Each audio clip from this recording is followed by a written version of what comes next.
ነግራታለሁ። ካንቺ ሁለት ልጅ እንደወለድኩ አውቃ እውነት አንቺን እዛ ቤት ውስጥ ታኖርሻለች? ተው ጋሼ፣ እኔ ስለሱ ማሰብ አልፈልግም።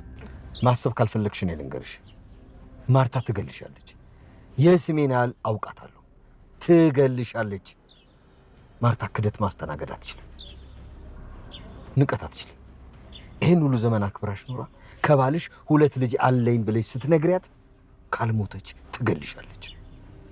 ትግደለኝ ጋሼ፣ ትግደለኝ። እኔ እኮ ከዚህ በኋላ ምንም ህይወት የለኝም። ይሄንን ሁሉ ነገር የማደርገው እኮ ለልጆቼ ስል ነው። የልጆቹ አባት እኮ ነኝ። እኔ ልጆቼን እንዳልከዳ አውቃለሁ። አትከዳም ጋሼ፣ ግን ደግሞ በቃ እኔ እዛ ቤት ውስጥ ነው የምኖረው። ቆይ ሰላም፣ ትዳሬ ማፍረስ ነው የፈለግሽው? ንገሪኝ እስኪ። እንዴ ኧረ እኔ እንደዛ አላሰብኩም። አላማሽ ግን እንደዛ ነው የሚመስለው። እኔ ደግሞ ለልጆቼ ክፉና ከሃዲ አባት አይደለሁ። ለሚስቴ ከሃዲ ባል ልሆን እችላለሁ፣ ለልጆቼ ደሜን ግን አልክድም። ለሞታ ሳይ ነው ሲጀመር ከሞት በኋላ ምግብ የለም። ሲጀመር አንተ ምንም አልተማርክም። እሺ በሁሉም አልተማርክም። ይልቅስ ጨረቃዋን እናንቺ ኮከቦች ደግሞ ልጆቻችን ናቸው። እንደዚህ ብዙ ልጅ ይጠላል። ፈጣሪ የወደደውን እኮ ነው ዘርህን እንደ ምድር አሸዋ አበዛልሃለሁ ያለው። አታውቂም? አልተማርሽም? ግን እኛ ለምንድን ነው የተፈጠርነው? ለመዋለድ ነው። ከዛስ? አዎ እንዋለዳለን፣ እንበላለን፣ እንጠጣለን። ቀናችን ሲደርስ ክፍጭር እንላለን። በቃ ሌላ ምን ትሆኝ? እሺ ከሞት በኋላስ? አሁን ገነት ነው መሄድ እያልሻል ነበር እንዴ? እሱንማ ማንም እርግጠኛ አይሆንም እኮ። አየው ነው በማይና ባባዬ እየተሰቃየው ነው። አክስቴን በጣም እያናደደችኝ ነው። በቃ እኔ ከዚህ ሁላ ከዚህ ሀገር በወጣ ነው የሚሻለኝ። እኔ አልመክርሽም፣ ግን ደግሞ አባዬን አማክር። አባዬ ልክሻለሁ ሲል ይኖረው። ስለዚህ በቃ ምንም ችግር የለው።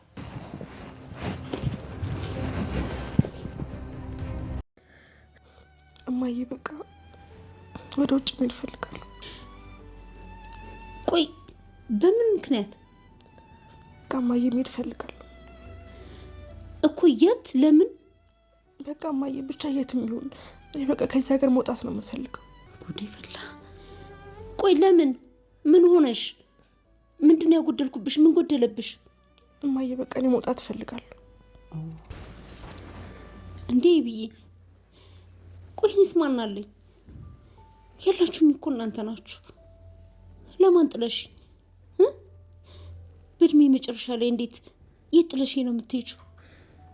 የወለድኩሽ ያሳደግኩሽ ስንት ነገር የሆንኩብሽ ጥለሽ እንድትሄጂ ነው እንዴ? አንቺማ አባዬ ያለልሽ እኮ ኤቢዬ፣ አባትሽማ እኮ ባሌ ነው። ቆይ እኔ ወልጄ ልጅ አልባ ልሆን? ምንድን ነው ያጎደልኩብሽ? ለምንድን ነው የምታስጨንቅኝ? ምንድን ነው የሆንሽው? በቃ እማዬ እኔ አልቻልኩም። ኤቢ በናታ ምክንያት ነው እንዴ? በሱ ብቻ አይደለም ግን በቃ ልሂድ ነው። ይልሽ እንደዚህ የምታስቢ ከሆነ ይሄ የመጨረሻ ውሳኔሽ ከሆነ እኔ መቃብሬ ላይ እንዳትቆሚ ነው የምረግምሽ። መድኃኒት ወደ ጠንቆልና ቤት ልትሄድ የእርጁንን ስልክ ከውሃ ስልክ ላይ ትቀበላታለች። ለእርጁን ትደውልና አርጁን የት ነህ? ና በአስቸኳይ እፈልግሃለሁ ብላ አርጁንን ታገኘዋለች። አርጁን ደግሞ ጅል ነው። ኤቢን የኤቢ አክስት ነኝ ስትለው እሷን በምታጋባው ነው የመሰለው። ከዛም እየበረረ ሲመጣ እሺ እባክሽን ዘበኛ ፈራዋለሁ እኔ ይላታል። ዘበኛው ከዚህ በፊት አንክቶ ስለጣለው ማለት ነው። ከዛም እባክህ አትበቅበና ግባ ዘን ብላ ትለዋለች። ካስገብታም ዘበኛውን እኔ የምልህ ጥንቁልና ቤት ታውቃለህ ወይም ደግሞ ጠንቋይ ያለ ትለዋለች። የጋሽ ደረጀን ሚስጥር ለማወቅ እና ለማውጣት ፈልጋ ማለት ነው። ከዛም እኔ እንኳን እንደዚህ ነገር አላውቅም፣ ግን የሚያውቁ ጓደኞች አሉ ያሳዩሻል ይላታል። ከዛም እሺ እንዴ እኔስ በምላሹ ምን ጥቅም አገኛለሁ ሲላት ኤቢን አገናኝሃለሁ ትለዋለች። እውነትሽን ነው ኤቢን ታገናኛለሽ ምናምን እያለ በጣም ደስ ይለዋል። ጂሉ ጅሏ እርጁን ማለት ነው። ከዛም እሺ አገናኝኝ ይላታል። እንዴ መጀመሪያ ስራን ስራ ነው ክፍያ ነው የምታገኘው፣ ስራን ሳትሰራ ነው እንዴ ክፍያ የምትጠይቀው ትለዋለች። እሺ በቃ ብሎ እዟት ይሄዳል ወደ ጥንቁልናው ቤት። ጥንቁልና ቤት የሚለው እንግዲህ አንቺ ኮከብሽ ጥሩ ነው አንቺ እያለ ማለት ነው። ጠንቋይም እየነገረት ነበር። ኤቢና ዳጣ በጣም ፍቅር በፍቅር ሆነዋል። ግን ደግሞ ኤቢ በናታን ምክንያት በቃ ዳጣን ምንም እንትን ልታዋት አልቻለችም። አሁን ጭራሽ ከሀገር ልውጣ እያለች ነው። ለምንድን ነው የምትወጪው ሲላት ናታን በቃ ሁሉንም ነገር መቋቋም አልቻልኩም፣ አንተንም እንትን ማለት አንተንም እያየው መርሳት አልቻልኩም፣ ስለዚህ በቃ በወጣ ይሻለኛል ምናምን ትላለች። ሰላም እንግዲህ ደረጀን ሄዶ አግኝቷት ነበረ። ወደ ቤት እመለሳለሁ ስትለው በጭራሽ ይሄን ሀሳብ ከጭንቅላትሽ አውጪው። ምን እያሰብሽ ነው ሰላም? እዛ ቤት መምጣትሽ ምንድን ነው የምትጠቀሚው ነገር እንዴ?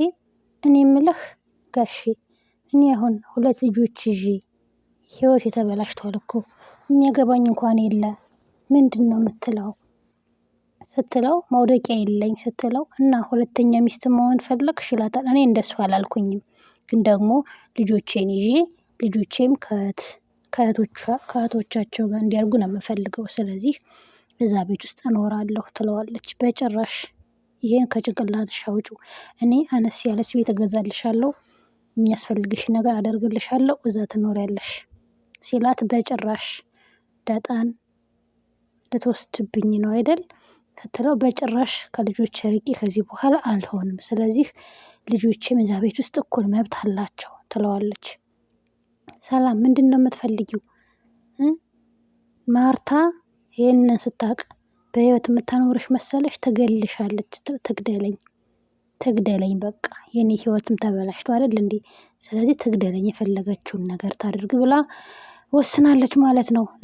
ልጁን ለማንተሽ ነው የመጣሽው አሁን ሲላት ልጄን ማለት ከብዶህ ነው?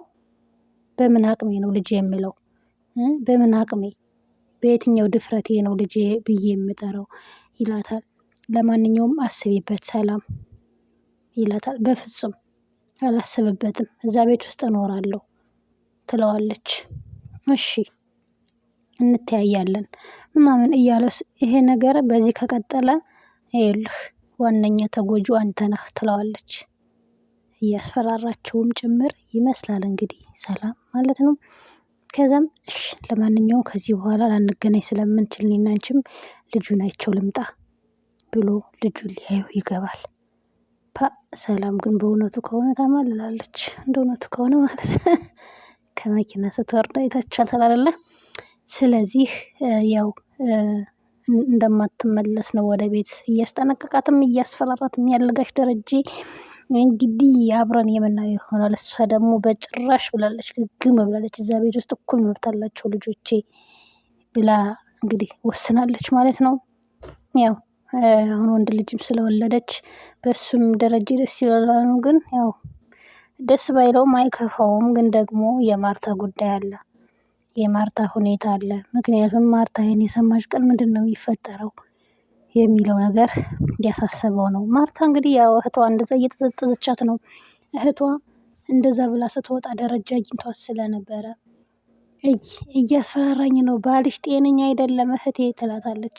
ይሄን ነግሬሻለሁ፣ ባሌ ካልፈለገሽ አንድ ቀን እዚህ ቤት አታድሪም፣ ከዚህ ቤት ተወጫታለሽ ስትላት በፍጹም አልወጣም፣ ጭራሽ ከቤታቸው ራሱ ማለት ነው አልወጣም ብላ ግግም ብላለች። እመቤቲቱ ማለት ነው አልወጣም በፍጹም። እናም አልወጣም ብላ ጭራሽ ወደ ጥንቁልና ቤት ሄዳ ስለ ደረጀ ሚስት ልታወጣ ቆርጣና ወስና ተነስታለች ማለት ነው። ወይዘሪት መድኃኒት በጣም አደገኛ ሰው ናት።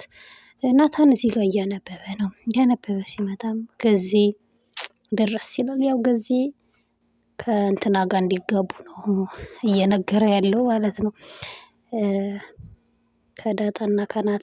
ከዳጣና ከአቢጌል ማንን ነው የምትወድ ሲለው እኔ የምልህ ማን አለ ቤት ውስጥ? ዳጣን ላገኛት ፈልጌ ነበረ ይለዋል። ያው ነገረው እሷን እንደሚወዳት ማለት ነው። ከዛም አንተ ግን ለምን ለዛ ጋር አትጋቡም ሲለው እንጋባን እባክህ ግን ሽማግሌ የላከ እንዴ ይለዋል።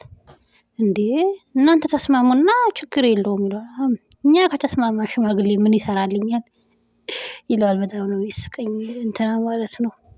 በእውነት ከሆነ ገዜ ምርጥ ሰው ነው። በጣም ነው የሚያስቀው። ከዛም አይ እንግዲህ ዝም ብለህ በቃ መጣፍህን አንብብ ብሎ ትቶት ይሄዳል። ኤቢ ግን እናቷ ጋር ሄዳ እናቴ ወደ ውጭ ሀገር መሄድ እፈልጋለሁ፣ ወደ ውጭ ላኪኝ ትላታለች። እንዴ ምን ማለት ነው? ምን ሆነሽ ነው? ለምንድን ነው እንደዚህ አይነት ሀሳብ ያሰብሽው? ስትላት በቃ መሄድ እፈልጋለሁ እናቴ እባክሽ አትከልክይኝ፣ መሄድ አለብኝ። በቃ ሁሉም ነገር አሳልችቶኛል። ስለዚህ ውጭ ሀገር ሂጄ የትም ሀገር ይሁን ውጭ ሂጄ እኖራለሁ ስትላት እንዴ ኤቢ ምን ማለት ነው? እኔን እናትሽን ለማን ትተሽ? ያለ እናንተ ማን አለኝ? ያለ ልጆቼ ማን አለኝ? ስለዚህ በፍጹም ይሄን ሀሳብ ከጭንቅላትሽ አውጪው ስትላት እማዬ እሄዳለሁ አልኩሽ በናታን ምክንያት ነው ስትላት አይደለም በቃ ሁሉም ነገር ሰልችቶኛል መሄድ እፈልጋለሁ ስትላት እሺ ግን በአጠባሽ ጡቴን ነው የምረግምሽ ትተሽኝ ከሄድሽ እኔ ያለ እናንተ ማን አለኝ? ደረጃ አለልሽ አይደል እንዴ ስትላት ደሬ ባሌ እንጂ ልጆች አይደለም። ስለዚህ በፍጹም እንድትሄጂ አልፈቅድም። ጡቴን አጥብቻ አሳድጌ እንደዚህ ሁኜማ ተወልጄ አሳድጌማ ትተሽኝ አትሄጂም። ስለዚህ እረግምሻለሁ ትላታለች። ከዛም ተናዳታ ትወጣለች። እንግዲህ ከውሃ ጋር አሁንም ድረስ ተያይዘዋል። ውሃን አንቺ ጅል ትላታለች።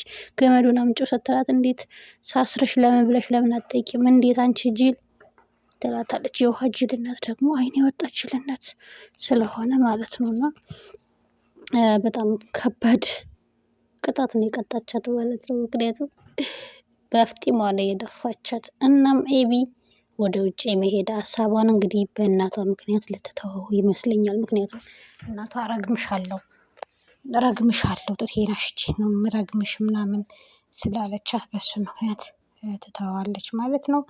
እንግዲህ ዳጣና ናታን ፍቅር በፍቅር ሆነዋል አሁን ያሉበት ሁኔታ። ግን ያው እህቷ እያሳዘነቻት ነው። ዳጣ አብዬን እያሳዘነቻት ነው። በእኔ ምክንያት እሷ ለእኔ ብዙ ሆነች፣ ያን ሁሉ ነገር ተወች፣ እኔ ግን ለእሷ ምንም አልሆንኩላትም እያለች በጣም እየተብሰከሰከች ትገኛለች። ነገር ግን ያው ምንም ማድረግ አይቻልም። ናታን የሚወደው እሷን ነው። ይሄ እጣ ፋንታ ምናምን ሳይሆን በቃ ስለሚወዳት ሰው የሚወደውን ነው ማግባት ያለበት። እሷ ሁለታቸው ናቸው የሚዋደዱ።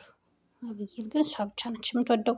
ኤኒዌይስ ውድ ቤተሰቦቻችን ይህን ቪዲዮ ላይክ እና ሼር ሰብስክራይብ እያደረጋችሁ ቤተሰብ ሁኑ። ቀጣይ እንዲደርሳችሁ እናመሰግናለን።